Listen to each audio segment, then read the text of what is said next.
Hey, Special Chronicles listeners, I'm Daniel Smokowski, founder of Special Chronicles, coming to you at the start of the program today to invite you to join our community and support our 2026 Giving campaign to keep amplifying the voices of individuals with special needs. Your gift powers studio operations, production, and inclusive media. Donate today at specialchronicles.com/give. This is Special Chronicles, giving respect and a voice to people with special needs. I shudder thinking how the world can be so cruel. Lend my voice to those who can't. It's time we try, it's time we care, it's time to stand. It starts with a voice. Welcome back to the Special Chronicles podcast, where we give respect and voice to people with special needs through the media. In this episode of our inclusive travel series, we sit down with Laurie and Caroline Bridges from Tock Travel to explore how to make travel more inclusive for individuals with developmental disabilities. Laurie shares the story behind Caroline's birth and diagnosis, while Caroline opens up about her own travel experiences from university life to Disney cruises. We also dive into practical tips, common barriers, and offer resources for planning stress-free, inclusive travel. If you're looking for real-world advice to make travel accessible for all, this episode is for you. Please put your virtual hands together as we welcome Laurie and Caroline on Special Chronicles.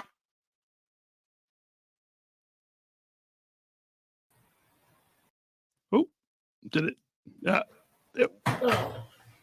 Oh, there. We're there. We're there. Welcome. There Welcome on Special Chronicles. I think this will probably be the first episode of 2026. Nice. Well, Happy New Year. Yeah, I know. It's amazing. It's this weird podcasting science fiction type of in the past, but I'll listen and hear this in the future. Right. Well, we're glad to be here. Yeah, I'm glad. And so we got connected. My content producer, Darian, had recommended you both because we are putting together an inclusive travel series on this podcast. And we've done some travel episodes in the past, but now we're trying to kind of bring that back and kind of relaunch this inclusive travel series. So before we get into more of inclusive and accessible travel, Laurie, can you tell us about the birth story and diagnosis of your daughter, Caroline? Yeah, sure. So I'm Laurie. I'll kind of back up a little bit in that I went to school to be an occupational therapist before Caroline was born. I started my occupational therapy career working with adults with developmental disabilities and worked there for a few years, and then kind of went to the younger end of the spectrum and started in early intervention. And when I was working in early intervention was when I had Caroline, and so just kind of working in that area, and new mom, she was my first, and just trying to figure it all out. And I remember she really didn't have any trouble. We did have to have a C-section when she was born. She was, facing the wrong way, and we had a little difficulty there. But otherwise, she was a normal baby, healthy. And so no difficulties, real difficulties, early on. But when she got to be about 10 months old, I remember my husband, Will, looked at me, and she was playing on the floor. And he said, well, when is she going to talk? Well, I knew at 10 months you don't start talking. But knowing development, I realized it kind of cued me into, wait, she's not doing the things she needs to be doing to be able to talk. She's not babbling. Like, we're a little bit behind on milestones. And so a little red flag went up at that point, and I started watching her really closely. And she was delayed in milestones. Caroline, you crawled about 11 months and you walked about 17 months. That was a little bit later. And her speech was very delayed. And so we started getting her evaluated. And we lived in Louisiana at the time. And we had her evaluated by all the therapies. And she started early intervention. And the doctor said, yeah, I mean, obviously she's young, but she does look like she's on the autism spectrum. And so we just started the therapy journey, and she began to make progress. And in there, Clark, her brother, was born. Yep. And then we moved to Texas. And her pediatrician here in Texas said, hey, we want to get you into Texas Children's, where they have an autism center. Well, it took us a few months to get in there, but then we got in. They said, yes, she has autism, but we do blood tests just to rule everything else out. We don't expect to find anything. In Louisiana, they didn't do genetic testing. And in Texas, they just did it as good practice. And I'm so thankful that they did, because what did they find? I have Fragile X syndrome. And I believe that pediatrician has since retired. He has since retired. He was a good pediatrician. And yeah, so we found out that she has Fragile X syndrome. And obviously there's a lot of people that are like, the joke is fragile what? And there's so many misconceptions about what that is. Some people have even said, does that mean that you have fragile bones? And I was like, no. Nope. And then she found out she was a carrier because of me. Yeah, so I have a premutation for Fragile X, which also has its own conditions. So anyway, it was a whole new world, and we were very thankful that we did get the testing and that we did get the diagnosis, because it's made a lot of difference. I printed off a definition of Fragile X in case your audience was wanting to know. I thought Caroline could read the definition. Fragile X syndrome is a genetic condition that can cause learning, behavior, and developmental challenges, as well as sometimes various physical characteristics. It is the most common inherited cause of intellectual disability and is the leading known genetic cause of autism. Fragile X syndrome occurs when a change in the FMR1 gene on the X chromosome affects how the brain develops and functions. Yeah, so it's a mutation on the X chromosome. And if you want to find out more, the National Fragile X Foundation is a great resource, and that can be found at fragileix.org. So yeah, that might be something you could tag in case people want to learn more about Fragile X syndrome. Like I said, it's the leading fragileix.com. Mm-hmm. I think it's fragile.org. Oh, it is .org. Sorry. I think they use org. They do. on that Right. one. Thank you, Carol. Is it FRAGILEX.org? .org. Yep. Yeah, All right. So I'll put that up on the screen for our viewers, and then if you're listening to us on audio, we'll put that resource in the notes below. Awesome. Thanks. Awesome. And so Caroline, building upon your mom sharing your story, my sister has, my sister has the same name as you, who just got married last month. So that's a fun Fact. fact. Yeah. And Caroline, can you share what your disability diagnosis is, and what it means to you, and how it shaped your experiences?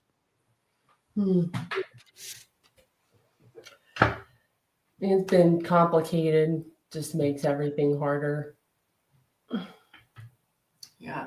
School was harder. Yep. Yeah. Awesome. Well, now we're gonna dive into the both of this Tip Talk travel, which is the reason that why we're having you both on. You both share how your Tip Talk travel business and Instagram account came about. If our viewers are watching us on YouTube right now, you see your Instagram handle underneath your name there on the screen, and we'll put that link in the description below. Wow. In addition to showing how this Tip Talk travel business and Instagram came about, was there a specific moment that inspired you to start this journey? Yeah, I don't think there was a specific moment. I think Caroline has been always good about finding tips, and she loves to travel. So she would send me, tips for Disney cruises, or, when they were coming out, or when there was a new ship, or, things about airports, or, you sent me information about, when the Real ID was coming out and when you knew you had to have that. So she's on top of things, and she would send me, all of these tips, if you will. And so we thought, well, why don't we just create a platform and start sharing some of these tips? And so it was kind of a generic tip page at first, and then it ended up kind of focusing in on travel, because we just thought, well, this is something we're both interested in. And me being an occupational therapist and her being a person with a disability that travels. And at the time, you were in the Carolina Life program at the University of South Carolina, and she was finishing up that program, and you were trying to figure out what you were going to do with the rest of your life. Yep. She kind of ended up in a focus in hospitality. And so that's sort of where this kind of fits into that hospitality industry. And so we kind of came up with this idea of, why don't we create a page and post tips? And then we ended up getting connected with a company, All Your Wishes Travel. And the owner of that is Casey Cater, and she has a daughter with autism, and kind of got our vision of what we were trying to do is help people with disabilities travel and break down barriers for that. And she has a passion for that too. So anyway, we kind of got paired up, and it just seemed like the perfect fit.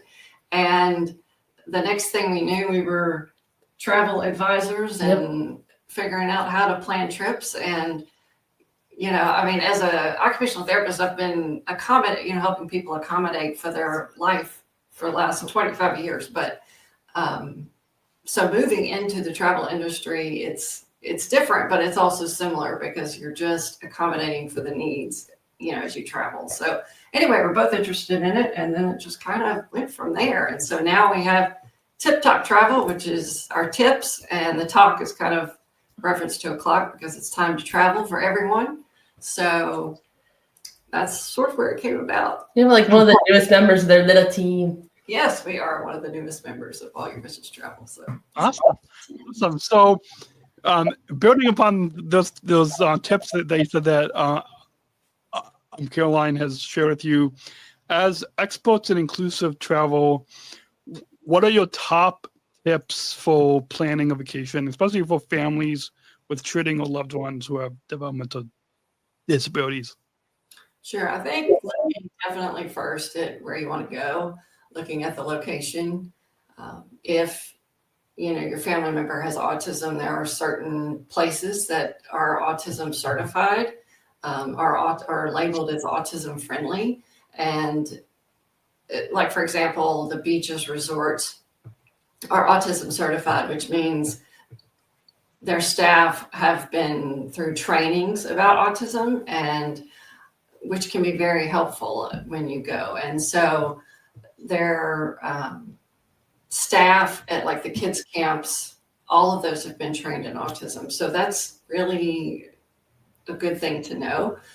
So looking at your destinations, Royal Caribbean has some accommodations that are really good. They allow for early boarding. They also have some built-in social stories that are already built for their ships, for many of the ships, which can be super helpful. and even smaller destinations such as museums sometimes have visuals and schedules and pictures and things that can be, really, really helpful. I think also your pre-planning, getting things together before you travel, figuring out what you need, getting your itineraries together, visuals together, checklists together, a travel kit together can be really helpful. Awesome. So as a lot of people know, travel can be stressful, both from getting to the airport to even data process and just overall of not being in your regular daily routine. So how can travel be made less stressful, both during the planning stages, but then also the trip itself? Sure. So we've used YouTube videos before. Almost every destination has YouTube videos that show the destination, show what happens in the destination. You can look up airport tours, and you can take a tour on YouTube of the airport that you're going to. They have going through security. All of those things, can be found on YouTube. Amusement parks are really helpful as well because you can pull up, rides and actually go through the ride. There are people that have filmed the entire ride. You can watch it and see if this is a ride for you or if it's going to be too much for you. So all of that pre-planning, I think, is key. And it's very helpful because it makes things predictable, and it makes when you have predictability, it just makes it feel safer for the individual. Also, checklists are one of my favorite things to use when you're traveling. You can do quick checklists for what's going to happen on the airplane, getting through security, what's going to happen through the day, from breakfast to dinner to back at the hotel. Just to have those checklists, you can check them off, or you can put stickers to check them off, or you can just have pictures that you can move. What this does is it lets the person know what's going to happen in the day, and also when things are going to end. When is lunch going to be? If you know that lunch is next and you're hungry, sometimes it's easier to hold out and remain calm when you know that's what's coming next. If you don't know it's coming next, then you don't know when you're going to get to eat, and that can be really stressful, or when the day is going to end, or when we're going to get back. So anyway, just having that predictability, and you also feel like you have a sense of control of the day when you have those itineraries planned out. I think that's really huge for an individual. I think a travel kit, knowing what you're going to need, is also super helpful. Caroline, you have lots of things that you pack that you make sure that you have every time. What are some of those? Like things? AirPods, your chargers. Yep. She never wants to run out of battery. Very key, because if you do, then you don't have access to your technology. So she makes sure that you have your technology. Sometimes you bring a blanket. You have your loop earplugs, snacks. So you always tell people to make sure that you get the airline app. Yeah, the airline app is super helpful. And what's one of the things you like to do on the airline app before you get on the plane? Order food. Yeah, she pre-plans. She orders her snacks through the app. So she's figured out how to order her snacks through the app, and so there's a better chance that they'll be on the plane, the ones that she likes. So anyway, it's those simple things that you can do to feel like you have control over the day. So, yeah. Awesome. Well, as we dive a little bit more into barriers to travel, because I'm sure that's some of the biggest questions that a lot of listeners might have is, what are some of the biggest barriers you've encountered when traveling with developmental disabilities, and how how can they overcome them? Yeah. So, Caroline, what are a couple of the things that stress you out? Long lines, like at pre-check, so the lines are shorter, and then anxiety about checking a bag, so I just carry on. I can. Yeah. And then if you can't carry on, what do you do?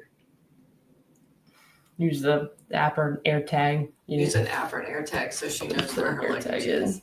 So yeah, she has anxiety about losing the bag, so she usually likes to travel with a bag, which is just a small thing that you can do is stick an air tag in a bag so you can keep up with it. Plus, a lot of times the airline apps will keep up with your bag and you can track it on the airline app as well. Yeah. So if you And I know I also look at United Airlines, and I know like with United, I think they just launched something where you can sync the Apple AirTag with the United app. So just like how you can track the bags on the app, now you're able to. And I don't know if other airlines do this, but I can only speak for United. But you can sync. It's you. In addition to being able to track your bags, to also know that the airline can also have access to that Apple tag. That's a good tip, Daniel. Yeah. Yep. Air tag everything you deem valuable. There you go.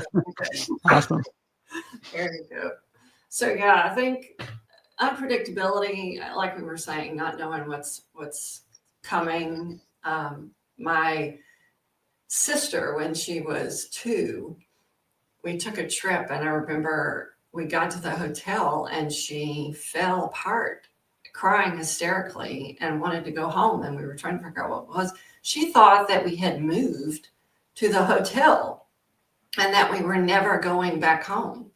And it seems like a simple thing that you would understand, that when you go to a hotel that you're going back. But if you have difficulties kind of understanding what's happening and nobody explains it to you, you could think you're never going home. Or so it's those things that you don't think about, that this pre-planning and the itineraries and the visual checklists and all these things can really help head off before those meltdowns happen.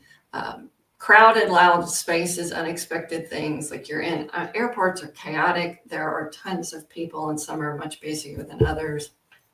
That can be stressful. So knowing, like, if they have quiet rooms, where to go, in the airport, having that map can be super helpful. I think sometimes parents have fear of a stigma, or of what are people going to say? Like, what if my family member has a meltdown and I don't know what to do? They are fearful of that, and it can prevent travel or even getting out of the house. So that can be a barrier. And then I think just planning fatigue. It's a lot of work.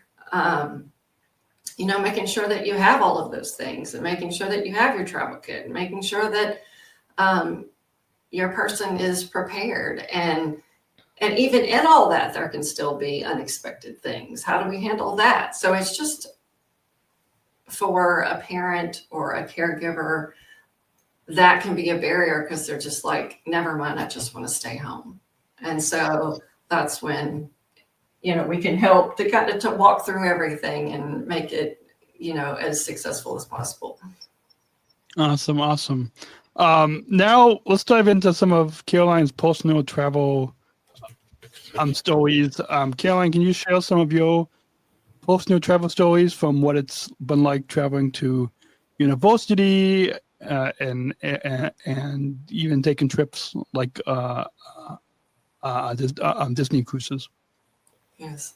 Going to school, I traveled by myself, used pre-check, and would usually travel to Charlotte and take a planned shuttle to campus. I learned where to get food in the Charlotte airport, like where Panera was and Starbucks. I like Disney cruises because they're less stressful than Disney parks. It's not as hot, and I know there will be food that I like. Disney cruises are fun and more relaxing.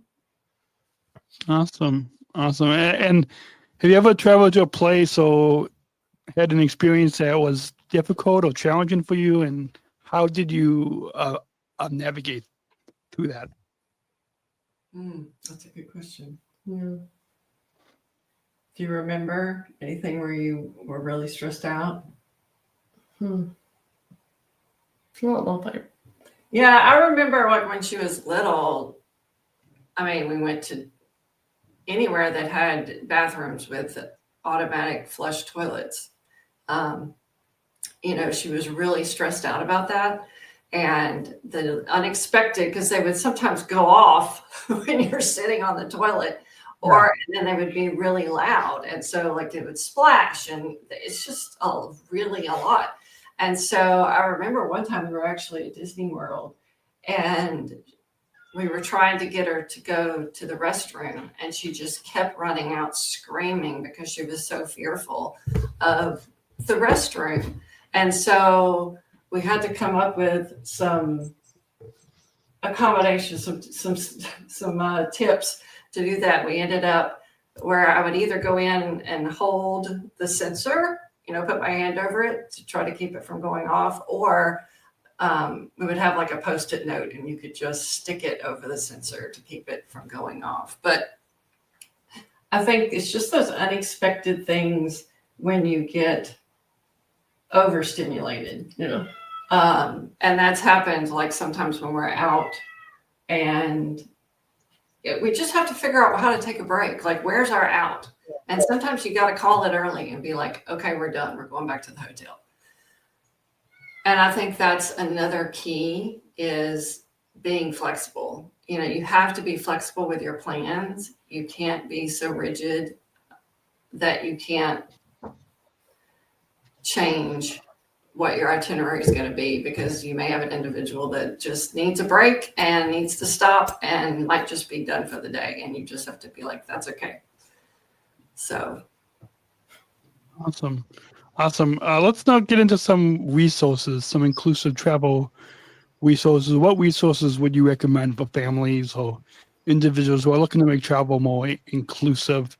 Of course, our listeners can check out your Instagram and Linktree. You can check out this the inclusive travel series on this Special Chronicles podcast. But what resources would you recommend, and where can they find the best support for accessible travel options?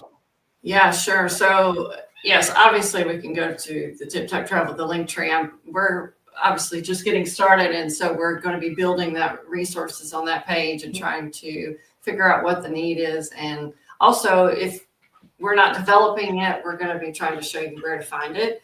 So after, in this 2026, that's kind of our goal, to build our resources library in that Linktree.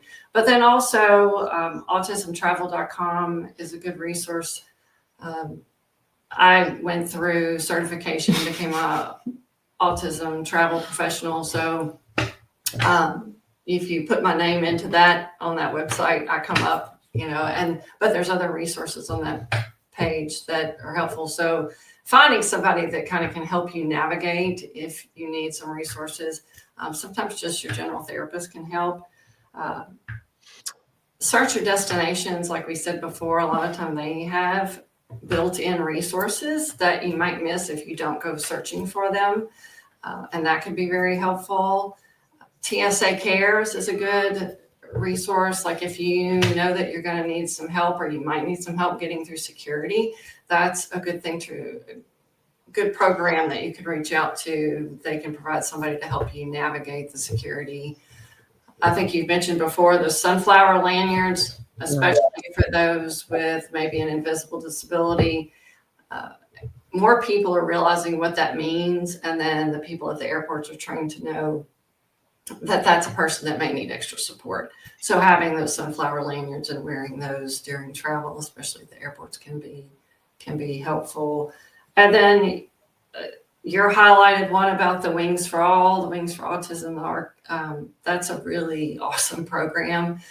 And it kind of helps a person just prepare for what the airport's going to be like, getting on the plane and going through that and practicing before you actually go wheels up and get in the air. So all of those resources are really good. Awesome. Yeah. I'll highlight a couple that you said. The sunflower lanyard. If the listeners go on to specialchronicles.com/travel and look back on that series. I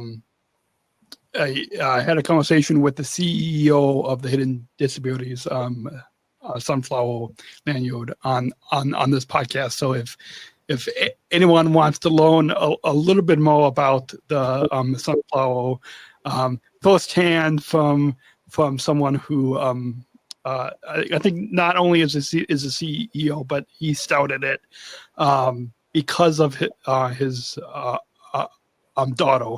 So he has firsthand family experience. So so definitely recommend. I know I use it now too. And then the TSA Cares, definitely check that out. And then the Wings for All, we have a 3-part series about the Wings for All when I volunteered at an event at work at the airport. And so you can hear some first-hand experiences from a United pilot, from the executive director of the ALC of Illinois, which is where I live here. So my local chapter, and then another United employee. So we kind of had 3 different perspectives about that. Let's now get into some. I know the time has been flying by, just like I'm sure travel flies by. Where our listeners can find you both. Where our listeners can find you both online, Instagram, Linktree resources, and So we have our Tock Travel Instagram and Facebook pages.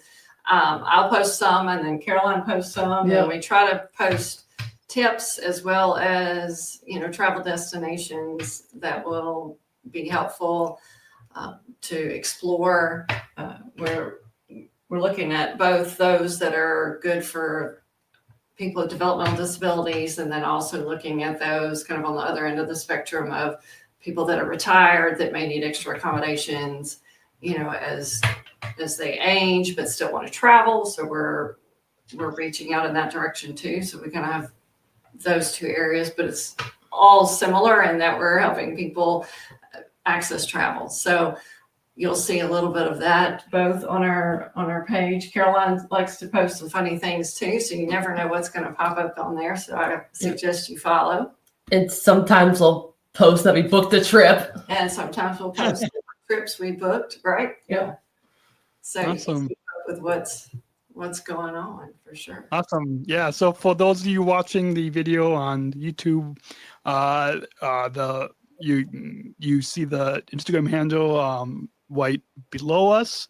But if you're listening to us on audio, or even in the description below, we'll put that Instagram handle so our listeners can go and follow.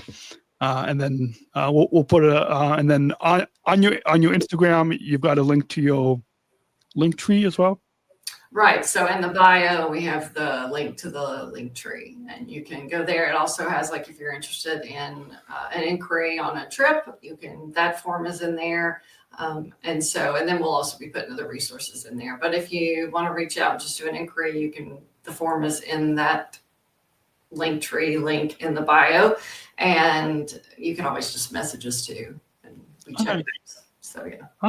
Awesome. So we'll put on those links if our listeners want to go and follow. And I think I started following you guys, and both my personal account and the Special Chronicles account as well. You can also follow All Your Wishes Travel. That's our main company that we're under, that we our travel agency that we're under. And so they have really great posts about destinations for all over the place. So that's a good one to follow too. So All Your Wishes Travel on Instagram and Facebook as well. Awesome. So so lots of good resources. Yeah. And speaking of resources, we should let you all know if you guys are listening to this podcast, and if you want to find more episodes, more inclusive travel episodes, you can check out our Special Chronicles inclusive travel series. That was inspired by the Alex Wings for All program. This inclusive travel series explores the world of accessible and inclusive travel. Each episode features conversations like this one with top advocates. Ooh, I think it just went away. With advocates, families, travel professionals, and industry leaders who are breaking barriers and creating welcoming experiences for all. From airports to airlines, world trips to international adventures, we highlight stories, tips, and best practices that empower people with disabilities and everyone to travel with dignity and joy. And just like you both mentioned, the Wings for All.